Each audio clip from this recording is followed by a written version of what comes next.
Panginoon, iligtas mo kami sa lindol. Sa ngalan ng Ama, ng Anak, at ng Espiritu Santo.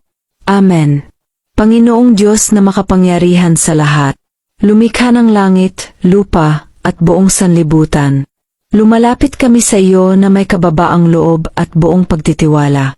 Sa gitna ng pagyanig ng lupa, sa takot at pangambang dulot ng lindol, ikaw po ang aming kanlungan at sandigan. Panginoon, iligtas mo po kami sa sakuna.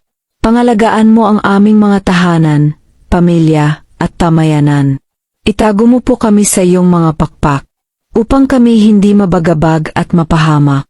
Patibayin mo ang aming loob, upang sa gitna ng lindol ay manatili kaming kalmado, maingat at mapagmatyag.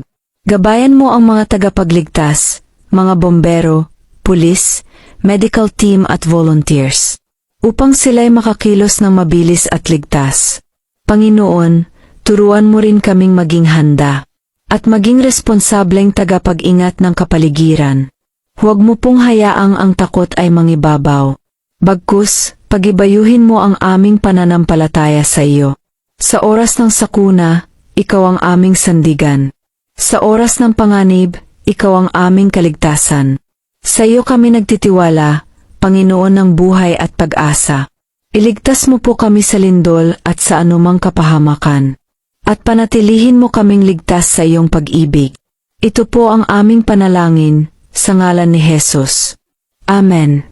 Sa ngalan ng Ama, ng Anak, at ng Espiritu Santo. Amen.